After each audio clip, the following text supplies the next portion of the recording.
Hi there, my name's Jim. This is my shed and you're welcome to it.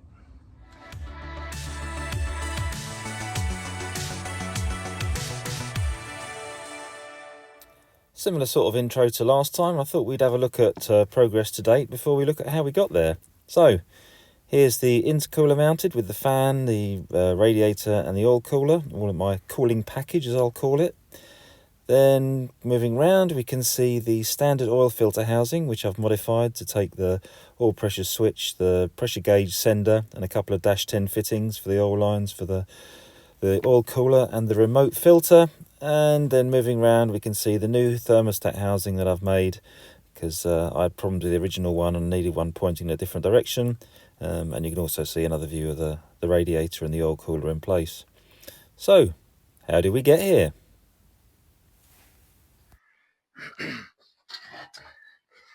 The intercooler I'm using is this old Pace intercooler that I got given. It's a perfect size in terms of core. I mean, it's seen better days, but perfectly good. It's all pressure tested it, so it's not leaking, so it's all fine. But being an old design, it has got these truly horrible end tanks. See these horrible square end tanks. So I'm going to chop those down to make them a better shape, so they'll flow better. So I'll basically cut these corners off, cut that in. The inlet and outlet, it's going to have to go in upside down because the inlets are on the wrong side. But I mean, look, talk about, that's truly horrific. Look at that, absolutely awful. So obviously that's got to come off. All that's going to come off, and I'm going to reshape both these end tanks to make them flow better. So first thing I need to do is cut all the bits off that I don't want. So I'll get on with that now.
So here's the intercooler all finished.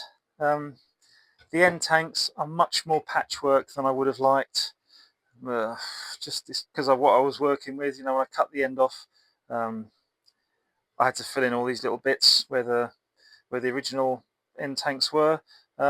Just to explain, I used this it's an old bit of a cast intercooler that I've had. It's been in my scrap bin for years, and keep meaning to throw it. Should I throw it away? No, I might have a use for it one day, and then eventually it is. I do have a use for it now because um, that's got a lovely radius inlet into it, so the flow, comes out of here, and as it turns that corner into here, there's no sharp turns. If I just had an end tank with a tube welded on there, it would be a sharp edge, whereas this has got that nice radius entry. So that's why I use that. But as I say, it has ended up with it being very patchwork, bitty, and all that. Also, using the second-hand core. Okay, in hindsight, I should have just spent £100, got another eBay intercooler, and put the new end tanks on that. But it's all done now. It's all fine, so it's ready to go. The idea here is that this is going to be just a module with the oil cooler and the water radiator all mounted on this. This will bolt on rubber bobbins onto a cross member I made for the car. So here's the cross member. I think it goes that way. Yes, no, that way. Cross member, so rubber mounts go into here and here, and that will bolt onto there. The original bit of the car, which would have been something like here. So this is dropping down quite a bit to give me the room to mount my full, I'll say, cooling package, should we say. Be very grand about it. So as I say, intercooler, oil cooler, and radiator all in one assembly that can just drop in. So first thing I'm going to do is fit the oil cooler, which goes in here. Now I have to put the oil cooler in first because these two bolts here are so close to the radiator that I couldn't get those in after the radiator. And in fact, I've had to turn the heads of these down a little bit to miss the radiator. So I'll get those in, and I'll probably see you in a moment.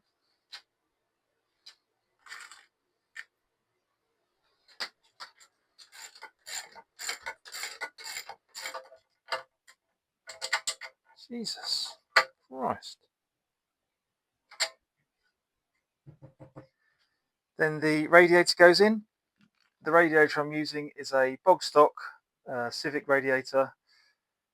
I think, as I said some time ago, if anyone watching earlier videos, not going to be doing any towing or low speed. I don't need lots of low speed cooling, so towing up hills or anything like that. So this will be more than adequate for everything I'm doing. And this fits in some rubbers in here. It is quite a tight fit because I to get it as close as I could to the intercooler. And then there's a top piece to go in, which is a rubber mounted, bolts onto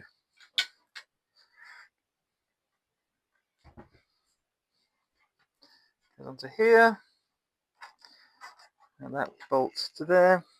And this bit, when it's in the car, I will mount this will form the mount to the top plate. So I'll make a standoff, bolt another rubber bush, the same rubber bushes I'm using at the bottom, the little bobbins, the little rubber things with the thread poking out, stud poking out each end. I use one of them. So I've got one at the bottom, one at the top here that will go through this bracket into the top, and that will hold everything together. So I'll just get this bit bolted on, and then it'll be off to the car to get the cross member mounted.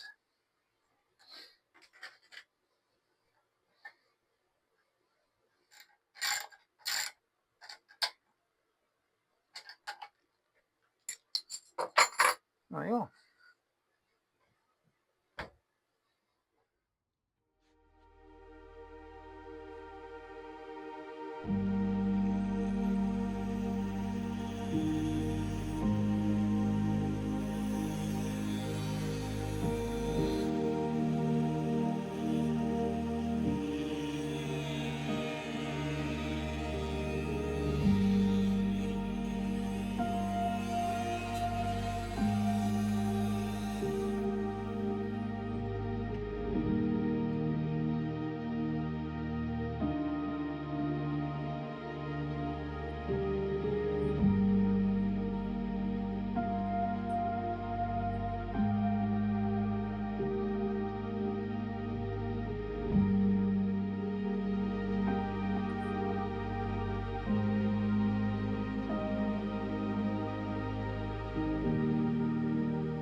On to chapter 2, the oil filter housing modification.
Did you see that boss move as I tacked it? Serves me right for not clamping it down. It does mean that the pressure gauge sender pokes out a bit more than I would have liked. It would have been nicer if it was closer to the block, but it's not in the way of anything where it is, and it's fine, but it's just a bit annoying. Serves me right, eh?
So I spent a fair bit of time modifying the thermostat housing. I wanted the housing to put, originally it pointed down, which would have sort of compromised or got in the way of the turbo manifold basically. So I thought I would point it up instead to give us some room. Unfortunately, I don't know if you can see where I've fettled away, but see the porosity in the weld? Because obviously welding to a thin casting like this is always problematic. I mean, most of it was all right, but there was some of it that did, you know, I was welding it and I could tell there was stuff coming up out of the material, so I fettled it back and you can see the porosity. I mean, you can see where it's not great. But I know from experience that I could chase it, but I'd need to pressure test it every time. And you know, unlike the intercooler, which was a very easy job to pressure test, this I'd have to blank that, blank that, blank that, blank that, plate for that. It's just a, I'm not gonna faff around doing that. Basically, I'm just gonna make one from scratch. This isn't in an ideal place. I can have, you know, if I make it, I can have it coming out here and have the temperature sensor in a better place and stuff. So yeah, this is a few hours wasted, but it's going to be better in the long run. So let's get on with that, eh?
Now you can see here that the hole's quite offset when I'm turning it. That was because when I cut it out with a hole saw initially, it moved, frankly. It wasn't in exactly the right place. So I just offset the thing in the forge jaw slightly so it would bore the hole nearer to where I actually wanted it rather than where it was. So that would explain that, I hope.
And after far too long, here she is.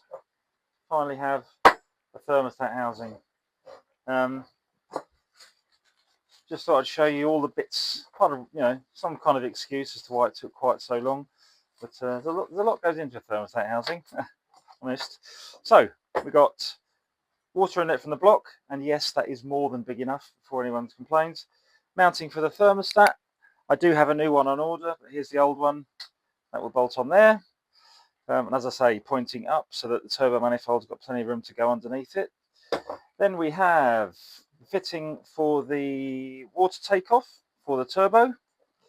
I've mounted that right next to the thermostat because you need some flow going past the thermostat, otherwise the thermostat won't see the temperature in the engine.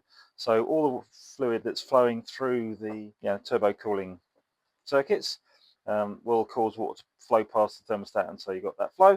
Then I've got the temperature sender for the ECU, which screws in there like that. And then we've got the temperature sender for my engine temperature gauge, and we've got a bleed because this is now the highest point on the block. So you've got the engine coolant comes in here, and this is actually the highest point. So I've reused the bleed of the standard thermostat housing, so that will screw on there. So when I fill the system up, I just open that up, wait till water comes out of there, and then I know the engine's completely full of water. And I can close that up, and there you are. So all done. As soon as shall I bolt it on the engine? Yeah, I think I will.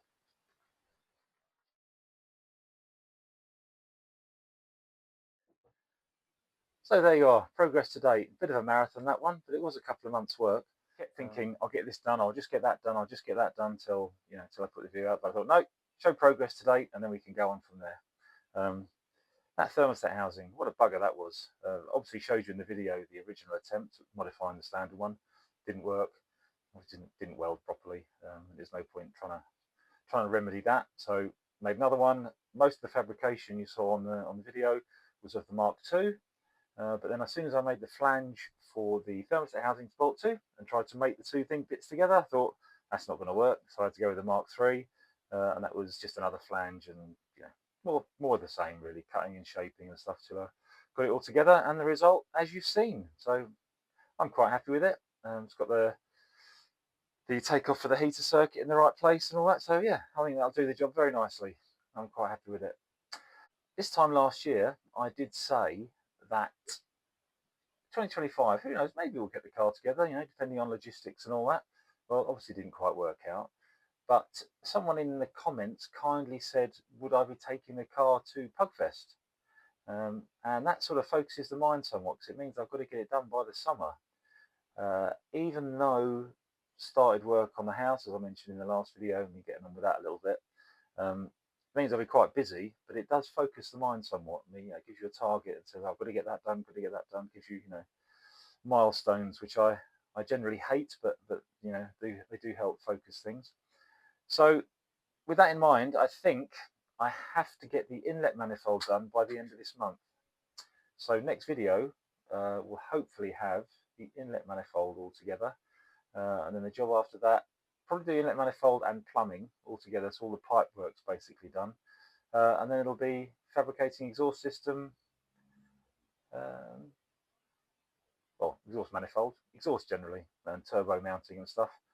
Then maybe we'll get it running. Who knows? It's a target, isn't it? We'll see if we get there.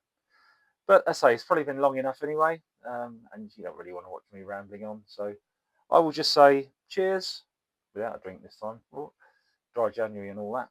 Cheers, good health, and I will see you in a couple or 3 weeks. Cheers.